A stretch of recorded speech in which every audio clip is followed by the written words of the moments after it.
যায় চক্ষু না চায়, মরিয়ে কি তোর দুস্তর লজ্জায়, প্রাণ যায় চক্ষু না চায়। নমস্কার, আমি পূজারিনীর পঞ্চব্যঞ্জনে সবাইকে স্বাগত জানাই। আশা করছি আপনারা সবাই খুব ভালো আছেন, সুস্থ আছেন। আজ আমি আপনাদের জন্য একটি খুবই সাধারণ রেসিপি নিয়ে হাজির হয়েছি। চলুন রান্নাঘরে গিয়ে দেখা যাক। বাজার থেকে ঝিঙে পটল উধাও হওয়ার আগেই সবজি আর মাছ দিয়ে যে হালকা পাতলা ঝোলটা সবার বাড়িতেই হয়ে থাকে, সেটাই আজ আমি বানিয়ে নেব। তার জন্য প্রথমেই আমি এখানে 4 পিস রুই মাছ খুব ভালো করে পরিষ্কার করে ধুয়ে রেখেছি। তার সঙ্গে আমি 1 চামচ লবণ আর হলুদ গুঁড়ো দিয়ে ভালো করে মাখিয়ে নিচ্ছি।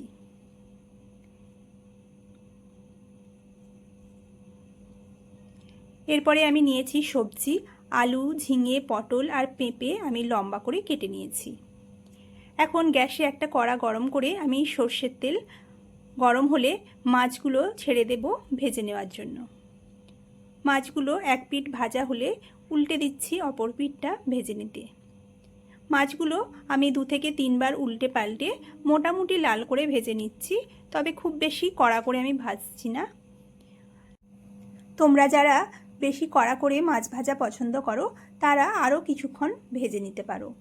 এখন মাছগুলো আমি কড়া থেকে উঠিয়ে নিলাম। এরপরে আমি সবজিগুলো ভেজে নেব। তার জন্য প্রথমে আমি আলু আর পেঁপেটা ভেজে নিচ্ছি।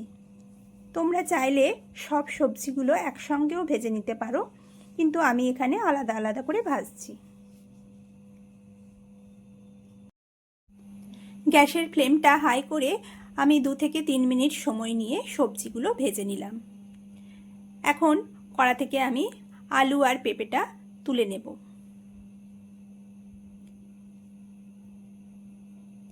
এরপরে দিয়ে দেব পটল আর ঝিঙে। পটল আর ঝিঙেটাকেও ভালো করে ভেজে নিচ্ছি।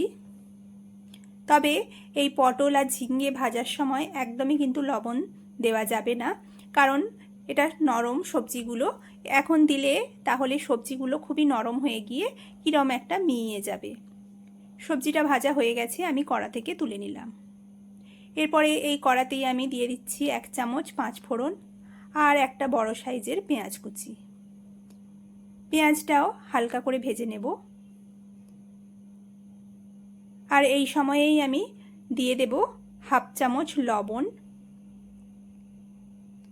আর 1 চামচ গ্রেট করা আদা। পেঁয়াজের সঙ্গে আদাটাকেও কিছুক্ষণ ভেজে নেব, আদার কাঁচা গন্ধটা চলে যাওয়া পর্যন্ত।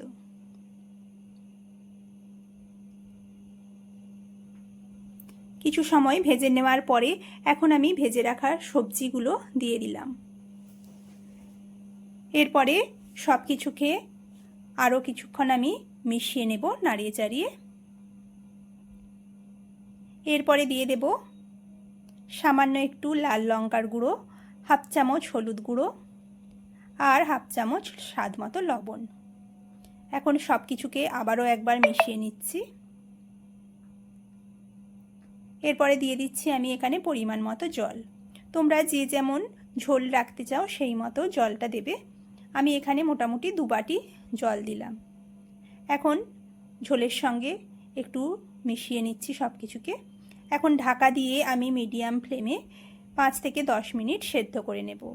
দিয়ে দিলাম আমি ওপর থেকে 4টে কাঁচা লঙ্কা চেরা। এখন ঢাকা দিয়ে দিলাম, দিয়ে আমি 10 মিনিট সেদ্ধ করে নিচ্ছি। এইদিকে একটা মশলা বানিয়ে নেব। তার জন্য আমি এখানে 1.5 চামচ কালো আর সাদা সর্ষে মিশিয়ে রেখেছিলাম, সেটা দিলাম। আর নিয়ে নিলাম আমি 1 চামচ পোস্ত। দেখো আমি সেটাকে মিক্সিতে দিয়ে পেস্ট করে নিয়ে চলে এসেছি। এখন ঢাকনাটা খুলে আমি দেখে নিচ্ছি সবজিটা কতটা সেদ্ধ হয়েছে। আলুটা তো ভালোই সেদ্ধ হয়ে গেছে আর পেঁপেটা মোটামুটি 90% মতো সেদ্ধ হয়েছে। এখন আমি বেটে রাখা মশলাটা আমি ঝোলের মধ্যে দিয়ে একবার মিশিয়ে নেব। এরপরে আমি দিয়ে দিচ্ছি খুবই সামান্য একটু চিনি। তবে তোমরা যারা তরকারিতে চিনি পছন্দ করো না তারা চিনিটা বাদ দিয়ে দিতে পারো। এরপরে আমি ভেজে রাখা মাছগুলো ঝোলের মধ্যে দিয়ে দিচ্ছি। এই গরমের সময় বা বেশি দিন রিচ খাওয়া দাওয়ার পরে এইরকম সবজি দিয়ে আর রুই মাছ দিয়ে ঝোল কিন্তু গরম গরম ভাতের সঙ্গে খেতে খুবই সুন্দর লাগে আর শরীরের পক্ষেও ভালো।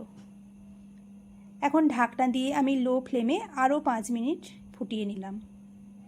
এতে করে সমস্ত সবজিগুলোই খুব ভালো করে সেদ্ধ হয়ে গেছে, বিশেষ করে পেঁপেটা।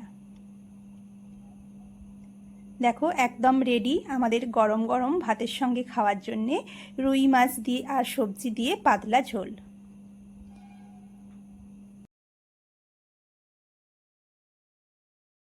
ধন্যবাদ সবাইকে আমার রেসিপিটা পুরো দেখার জন্য। আর যদি আমার রেসিপিগুলো ভালো লেগে থাকে তাহলে একটা লাইক, কমেন্ট ও শেয়ার করে আমার পাশে থাকবেন।